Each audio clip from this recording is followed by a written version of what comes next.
A'udzu billahi minasyaitonir rajim. Bismillahirrahmanirrahim. Alhamdulillahirabbil alamin.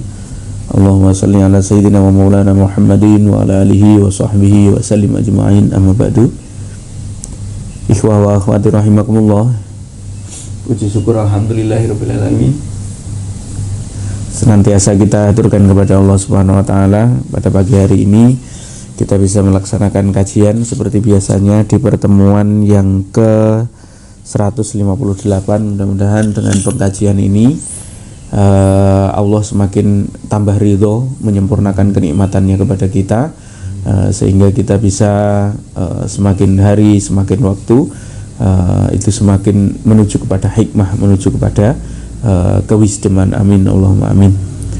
Salawat dan salam mudah-mudahan tetap tercurah dan terlimpahkan keharibaan junjungan kita Nabi Muhammad SAW yang kita kaji hadisnya di setiap Jumat pagi ini. Mudah-mudahan dengan pengkajian ini ya pas di hari yang terbaik di antara beberapa hari, Sayyidul Ayyam, penghulunya hari, yaitu hari Jumat. Ini berlipat ganda pahalanya. Yang kedua, karena kita mengkaji Rasulullah, Allah berfirman kan, Qul in kuntum tuhibbunallaha fattabi'uni. Jika engkau memang mencintai Allah, jadi jalan untuk mencintai Allah, confident menghadapi kehidupan, itu kan Allah berfirman dalam Al-Quran, fattabi'uni, maka ikutilah aku Nabi Muhammad. Jadi cara paling cepat untuk dekat dengan Allah itu mengikuti Nabi. Makanya kita kaji hadis-hadis ini sebagai tanda bukti cinta kita kepada Allah dan mengikuti Rasulullah SAW, sehingga kita nanti bisa berdekatan dengan Allah Subhanahu wa taala di akhirat kelak, dan tentunya juga bisa bertetangga dengan Rasulullah SAW. Amin ya rabbal alamin. Terima kasih Ustaz Ari yang memfasilitasi ngaji kita di pagi hari ini. Saya ucapkan ahlan wa sahlan bi huzurikum kepada Bu Ima, Dr. Ira, Kak Anita, Ustaz Sohib, dan Ibu Jumriyah Mahmud serta Pak Musin. Ahlan wa sahlan bi huzurikum ajma'in. Bismillahirrahmanirrahim. Kita lanjutkan. Bismillahirrahmanirrahim. Wa an Urwata, dan diriwayatkan dari sahabat Urwah radhiyallahu anhu qala, berkata sahabat Urwah, sahabiyah ini, qalat Aisyah radhiyallahu anha, qalat berkata Aisyah radhiyallahu anha, Sayyidah Aisyah radhiyallahu anha, ya ibna ukhti, wahai anak saudara perempuanku, karena Rasulullah sallallahu alaihi wasallam adalah Rasulullah sallallahu alaihi wasallam la yufaddilu ba'duna ala ba'din, la yufaddilu, tidak pernah memperlakukan lebih, ba'duna, sebagian di antara kami, ala ba'din, dan kepada sebagian yang lain. Jadi dalam pembagian dalam harta dan sebagainya, kami di antara para istrinya itu tidak pernah mendapatkan kezaliman. Artinya kita sama-sama antara istri satu dengan istri yang lain. Fil qasmi, di dalam pembagian, min muksihi indana, dari olehnya tinggalnya Rasulullah di sisi kami. Wa kana qalla yaumun illa wa yatufu. Wa kana, dan adalah Rasulullah, qalla, kadang-kadang, yaumun, pada suatu hari itu kok pernah singgah di salah satu istrinya, illa wa huwa yatufu, kecuali beliau itu akan menyinggahi alaina, kepada kami, jami'an, semuanya. Seandainya satu hari Rasulullah itu singgah di rumah kami, salah satu di antara kami entah ada urusan apa, mungkin 1 jam 2 jam, maka beliau akan keliling juga selama 1 jam 2 jam kepada istri-istri yang lain. Nah, terus bagaimana keseharian beliau? " Fayadnu min kulli imra'atin min ghairi masisi." Fayadunu, maka di setiap hari itu Rasulullah mendekati min kulli imro'atin, kepada istri-istrinya, min ghairi masisin, tanpa menyentuh mereka. Nah, kalau sudah menjelang sore hari, biasanya antara asar dengan maghrib, itu Rasulullah itu keliling di antara 9 istrinya itu. Kemudian Rasulullah itu bertanya, minimal membuka pintunya, tanya, wahai istriku, bagaimana kabarmu? Bagaimana hari ini? Bagaimana kondisi? Apakah ada yang perlu dibantu? Begitu. Jadi istri-istrinya merasa diperhatikan. Kemudian selesai itu, kemudian ke hujrah yang kedua, ke kamar yang kedua, rumah yang kedua. Begitu sampai yang ke-9. Ya, itu. Jadi setiap sore Rasulullah itu patroli, diperhatikan betul bagaimana kondisinya. Nah, ini sebenarnya kayak begini, ini kan ya ada yang hikmah apa namanya ya, hikmah ta'addud, hikmah dalam poligami, tapi kalau bisa ya dekat memang seperti Rasulullah ini. Jadi dalam satu lingkup istrinya beliau ada, jadi bisa setiap hari itu dipatroli kebutuhannya apa. Nah, ada orang itu kan kalau punya istri, kalau bisa dipisah di setiap kota atau bagaimana, sehingga tidak menimbulkan kecemburuan dan pertikaian, yaitu baik-baik saja. Jadi kalau yang bagus ya kayak Rasulullah begini. Salah satu di antara guru saya, tempat belajar saya ke beliau itu memiliki 4 istri. Nah, itu begitu, rumahnya berjajar dengan fasilitas yang sama. Jadi kalau beliau di sore hari itu beliau mengunjungi satu persatu, satu sini, satu sini, satu sini, satu sini. Terus kemudian nanti di malam harinya beliau akan bermalam di salah satu rumah para istrinya itu, salah satu sesuai dengan gilirannya. Ya, hatta ya beluwo, sehingga Nabi mencapai allati huwa, di sebuah rumah yaumuha, di mana rumah itu adalah rumah salah satu jatah dari istrinya di malam itu untuk tinggal di sananya. Fayabi itu, maka kemudian bermalam Rasulullah indaha, di rumah tersebut atau di sisi istri yang mendapatkan jatah gilirannya. Nah itu ya, jadi Masya Allah, beliau itu sekalipun ta'adud, sekalipun poligami, beliau membagi hak-haknya dengan adil. Rawahu Ahmad wa Abu Dawud wa lafduhu wa sahahahul Hakim. Walafduhu, dan lafadz hadis ini punyanya Imam Abu Dawud, wasohahu al-Hakim, dan Imam Hakim menganggap hadis ini sahih. Ahlan wa sahlan Kak Asti dan Ibu Murni. Kita lanjutkan.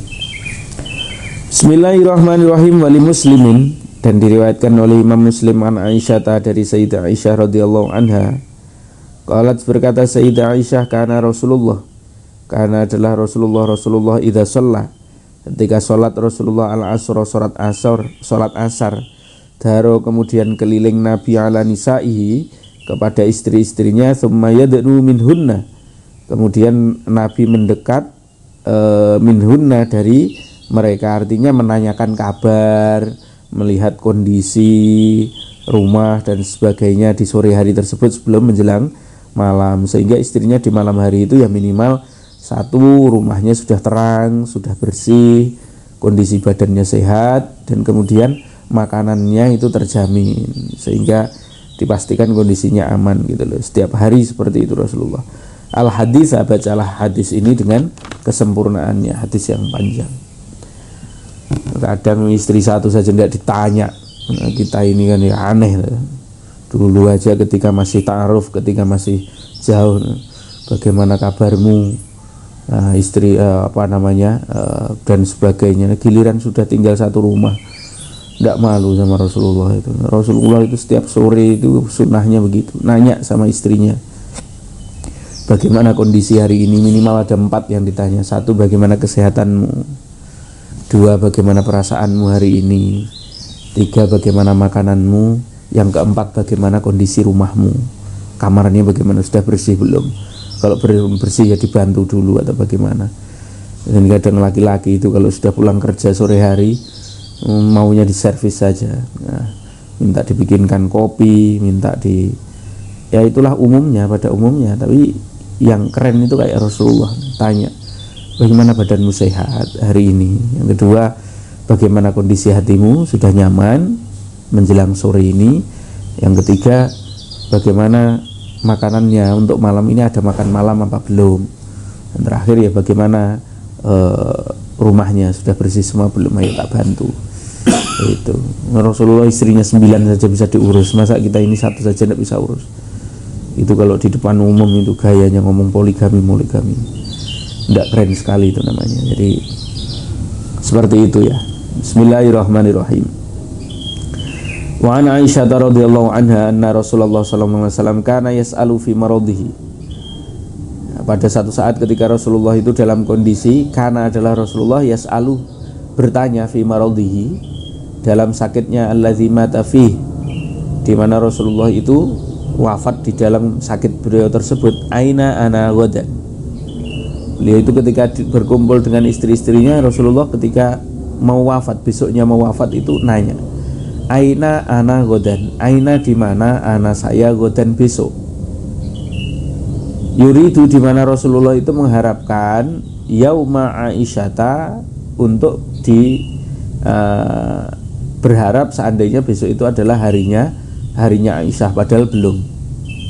Jadi Rasulullah itu kalau pengen sesuatu tidak ngomong langsung maksa gitu, tidak.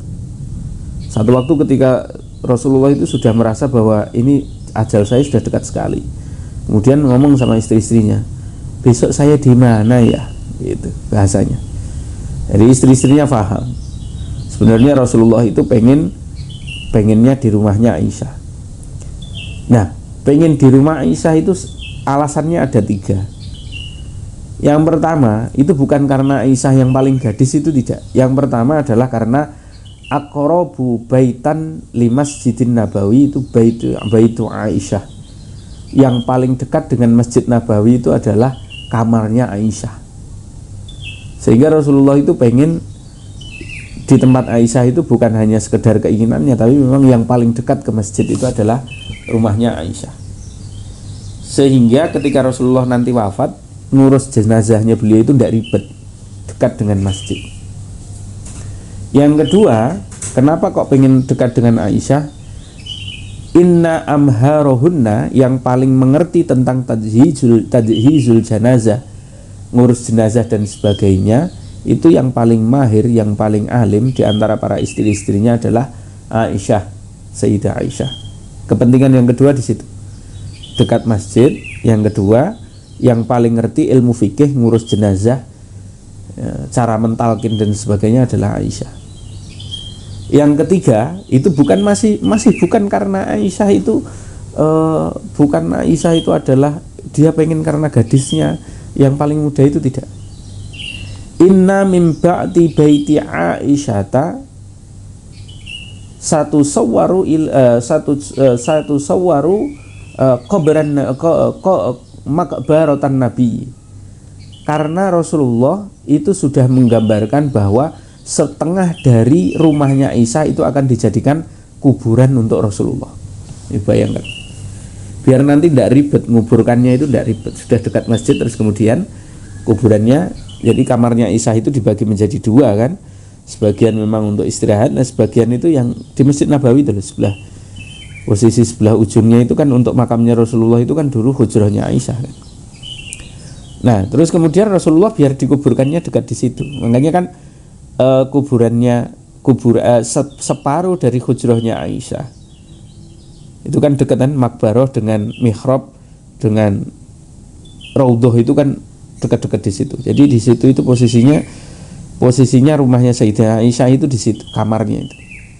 Nah itu sebenarnya dulu kamarnya itu dibagi menjadi 2. Ya satu memang kamarnya Rasulullah di ujung antara mihrab dengan kamar itu hujrah itu, terus kemudian yang sebelah kirinya itu kan untuk kuburan itu. Kuburan itu sebenarnya kan 3.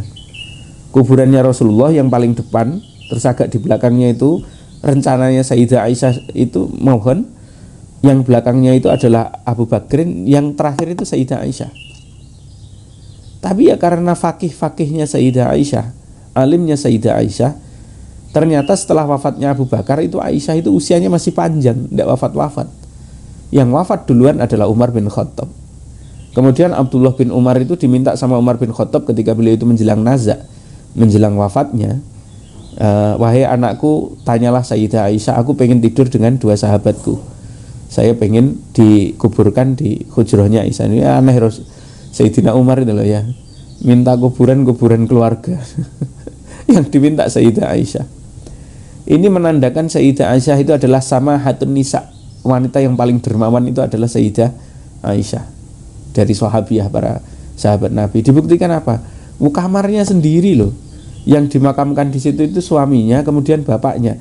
Jatahnya Sayyidah Aisyah itu diberikan kepada Sayyidina Umar. Makanya yang dikuburkan di makbarohnya Rasulullah itu yang 3 orang itu kan Rasulullah, kemudian Sayyidina Abu Bakar, terus kemudian yang terakhir adalah bukan Sayyidah Aisyah, tapi yang terakhir adalah Umar bin Khattab. Ya, jadi yang di dekat kuburnya Rasulullah itu 3 orang begitu. Bayangkan itu sudah di set plan-nya, ini akan saya tempati itu Sayyidah Aisyah. Dan ternyata diminta oleh Umar bin Khattab. Ya, Sayyidah Aisyah itu orang alimah, orang yang alim, perempuan, sehingga beliau itu ketika wafatnya Umar bin Khattab itu sudah merasa inna akrobahuma, yang paling karib, yang paling dekat di antara kami kepada Rasulullah dan Abu Bakar itu ya Umar.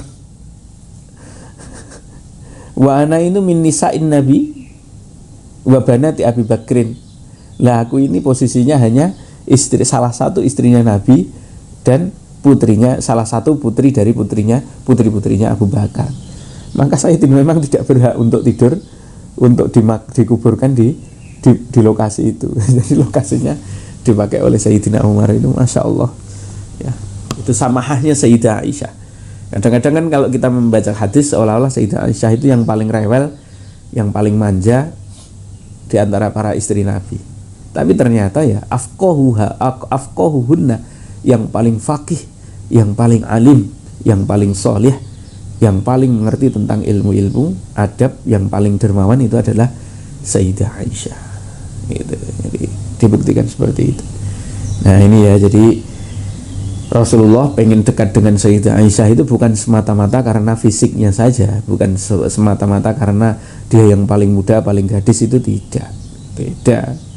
Nah, kita ini kan lihat ya, orang lain kan begitu modelnya. Kalau Rasulullah enggak. Satu, aqrabuhal masjid, rumah itu yang paling dekat dengan masjid. Yang kedua ya afqahuhunna, Sayyidah Aisyah itu yang paling faqih, yang paling mengerti, paling paham tentang ilmu agama. Terus yang ketiga, itu memang setengah dari rumahnya Sayyidah Aisyah itu memang diperuntukkan untuk makbarah, untuk dijadikan kuburan.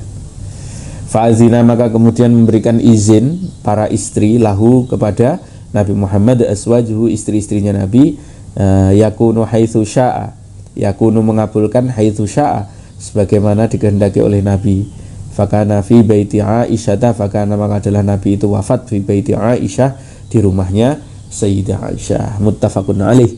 Hadis ini disepakati kesahihannya oleh Imam Bukhari dan Imam Muslim. Nah, coba lihat di sini ya. Istri-istrinya Nabi itu ya memang ummahatul mukminin, ibu-ibunya para orang mukmin, sehingga sekalipun itu bukan giliran bagi mereka, mereka tahu diri. Ya, tahu diri. Memang ya bagaimanapun Sayyidah Aisyah ini ya itu tadi ya, dari Rasulullah diizinkan untuk tinggal di sana. Itu loh ya. Jadi cinta tertinggi itu bukan biologisnya. Cinta tertinggi itu khidmahnya, ubudiyahnya. Jadi kalau cinta dalam keluarga itu yang didahulukan hanya pemenuhan materialistik serta biologisnya saja, itu berpotensi panas dalam keluarga itu. Yang ada ya hanya biologis, cari duit, hanya itu saja, tidak ada indah-indahnya. Tapi kalau dalam keluarga itu yang dijulukan adalah khidmahnya. Khidmah itu pelayanan. Suami bekerja, hasilnya untuk melayani keluarga. Istri yang bekerja atau yang di rumah, mayoritas waktunya, seluruh waktu yang panjang itu digunakan untuk mengurus keluarga. anak-anak itu nanti juga insya Allah juga akan mudah ditata. Begitu. Jadi mentalnya itu sekalipun kita di luar itu menjadi orang yang sukses, sekalipun bahasanya kayak Rasulullah itu kan di luar itu sebagai nabi, al-anbiya, itu sayyidul anbiya wal mursalin, derajat tertinggi di dunia ini kan penghulunya para nabi dan rasul. Di rumah itu melayani keluarganya. Nah, kita ini pangkatnya hanya apa sih? Mau jadi bos kah, jadi apa? Baru sampai rumah marah-marah itu kan model apa kayak begitu.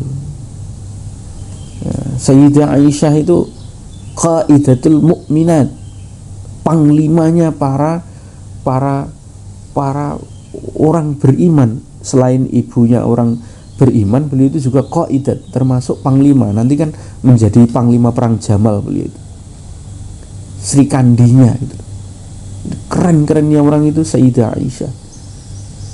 Sayyidah Khadijah juga begitu. Beliau itu adalah kaya-kayanya istrinya Nabi. Sampai di rumah beliau itu juga melayani Nabi dengan baik. Ini cinta yang paling baik itu kan disebut dengan cinta tanpa syarat. Itu bukan tanpa syarat itu. Maksudnya itu adalah cinta yang didasarkan kepada pelayanan, di mana pelayanan itu diniatkan untuk ibadah. Lelaki bekerja pulang melayani keluarganya karena ibadah.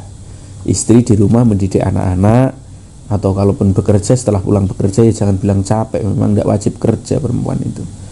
Kalau diizinkan suami bekerja itu ya syukur, alhamdulillah. Seandainya suaminya bilang tidak usah kamu bekerja kan bisa saja, tapi ternyata diizinkan. Tapi ya tahu diri lah, suami memberi nafkah aja kurang-kurang, melarang istri bekerja itu ya salah juga. Tahu dirilah, semuanya itu di khidmah ya, semuanya itu khidmah. Suaminya melayani keluarganya, mengayomi keluarganya, istrinya juga berkhidmah keluarganya, melayani keluarganya, mengayomi keluarganya. Begitu. Kayak gitu loh, kayak Rasulullah juga lihat. Istri 9 loh akur. Kita ini hanya 1 aja ribut setiap hari. Nikah sudah lebih 10 tahun masih ribut, malu. Semakin lama pernikahan malah semakin ribut. Dibilang kadang-kadang kita ini kan malu, ngaji di sana di sini, ngaji hadis di sana di sini, ngaji kitab di sana sini, ngatur dirinya sendiri, ngatur keluarganya tidak tepat, itu kan malu. Malunya bukan sama ustadznya, bukan malu sama tetangganya, malu sama Allah. Jadi kan man yasdad ilman walam yasdad zuhdan lam yasdad minallahi illa bu'dan gitu. Barang siapa tambah pengetahuannya, tambah ilmunya, tapi tidak tambah dalam pelayanannya, tidak tambah kebaikannya dalam beribadah kepada Allah, itu sungguh dia itu sebenarnya menjadi tanda-tanda dia itu sedang menjauh sejauh-jauhnya dari Allah. Gitu loh. Orang tambah ilmunya tidak tambah zuhud, orang tambah ilmunya tidak tambah dalam pelayanannya, orang tambah ilmunya, pengetahuannya, tidak tambah sayangnya kepada sesamanya, kepada keluarganya, kepada anak istrinya. Sebenarnya sungguh dia itu tidak tambah dekat kepada Allah, hanya tambah jauh itu. Semakin seperti itu. Makanya implementasi dari pengkajian seperti ini adalah perilaku kita, bagaimana kita mengamalkannya. Jadi semakin tambah ilmunya, semakin tambah titelnya, semakin tambah pengetahuannya, itu yang diminta. Kalau bahasa akademisi itu kan kontribusimu itu untuk umat apa ya. Kontribusimu kepada masyarakat itu apa, pengabdian terakhir itu kan. Setelah belajar kan, kalau kita bicara kampus itu kan triloginya kan belajar, setelah itu penelitian, setelah penelitian terakhir kan terus kemudian pengabdian kepada masyarakat. Ya salah satu masyarakat itu adalah keluarga kita. Itu makanya titelnya tinggi, manfaatnya kurang ya, tidak keren. Ilmunya banyak, terus kemudian manfaatnya sedikit, itu juga tidak keren. Yang paling keren semakin banyak ilmunya, semakin panjang titelnya, semakin banyak kontribusinya, bukan nuntutnya saja. Malu itu sama Rasulullah, nanti dipermalukan ya.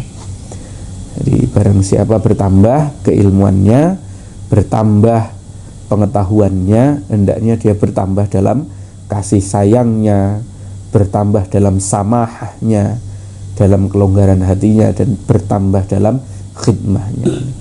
Jadi khairun nasi, sebaik-baik manusia itu ahsanuhum khuluqan, akhlaknya semakin baik, wa anfa'uhum linnas, dan dia semakin bermanfaat kepada orang yang lain, termasuk kepada keluarganya.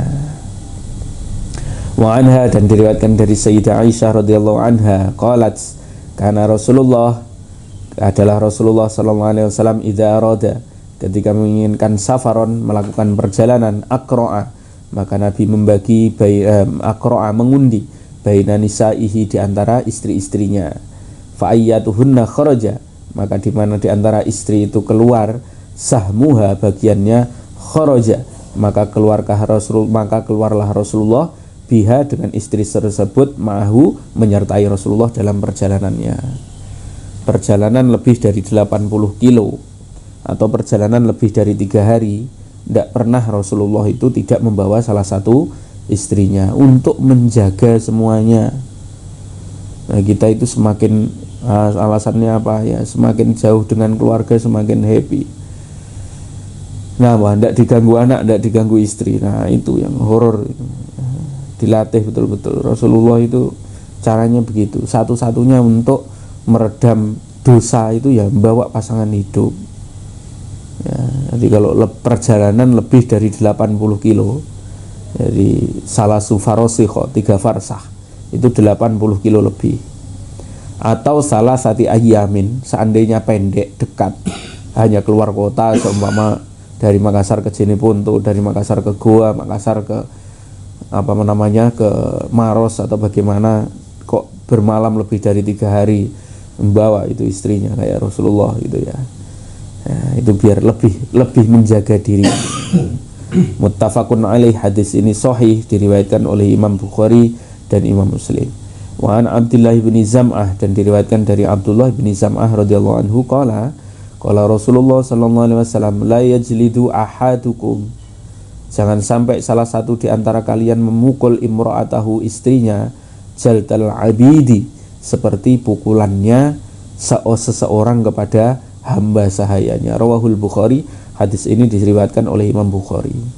Nah, ini perhatikan betul-betul. Di dalam Al-Quran, di dalam hadis, seorang suami itu boleh memukul istrinya ketika dia dalam kondisi nuzuz. Nuzuz itu apa? Nuzuz itu dia melakukan kode-kode untuk mengarah kepada perselingkuhan. Yang pertama. Yang kedua, enggan melayani suaminya dengan alasan yang bukan syar'i. Yang ketiga, dia mendurhakai hak-haknya Allah. Itu saja alasannya. Yang pertama, mengarah kepada zina.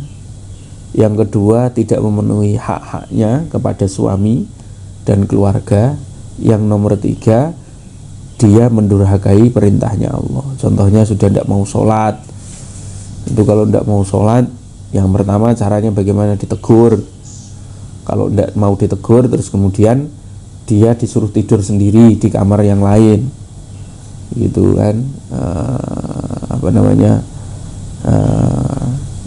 Setelah itu baru kemudian kalau sudah meninggalkan sholat berhari-hari ya boleh dipukul. Tapi dipukul itu bukan yang menyakitkan.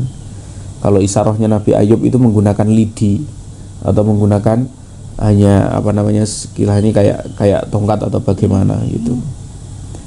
Nah, terus kalau kita istilahnya berhubungan dengan enggan melayani suaminya, maka dilihat. Jangan gara-gara suami terus minta dilayani saja, jangan-jangan nafkahnya. Dalam Al-Quran itu dikatakan enggannya perempuan melayani suami itu karena nafkah. Liyungfik lu sa'atin min sa'ati wa man qudira alaihi rizquhu falyunfik mimma ata, itu di situ. Perempuan itu sensitif dengan nafkah. Perempuan yang berani kepada suami itu biasanya masalah pada nafkah. Sebagai laki-laki ya harus bertanggung jawab. Allah sudah nyindir di situ. Seorang laki-laki kapan mau menikah berani memberi nafkah. Kalau memang longgar nafkahmu, maka nafkahkan yang longgar. Tapi kalau sampai kalau engkau dalam sempit nafkahnya, jangan sampai tidak memberikan nafkah. Coba lihat, jika engkau tidak dalam kondisi sempit, jangan sampai tidak memberikan nafkah. Wa man qudira alaihi rizquhu falyunfiq mimma ata, itu harga diri seorang laki-laki di situ. Makanya seperti itu ya. Dan ini kalau dibilang, oh berarti laki-laki boleh mukul perempuan, Ustaz, ngawur saja. Mukul dalam alasan apa? Ulusannya itu 3 itu tadi. Tidak mau sholat, tidak mau beribadah. 2, tidak mau melayani, tapi pastikan bahwa pelayanan kita sudah lebih dulu dalam hal nafkah. Yang terakhir itu kalau ada indikasi-indikasi seorang perempuan yang melakukan keserongan dan sebagainya, nah itu baru boleh. Itu pun tidak boleh menyakitinya, dan itu pun tidak boleh di wajah ya, tidak boleh menyakitinya. Baik, itulah tadi bab tentang qasam, tentang pembagian giliran. Insyaallah kita akan bertemu di pekan depan tentang babul khulu. Bab khulu itu bab gugatan cerai dari perempuan kepada laki-laki. Wallahu a'lam bissawab. Al-Fatihah.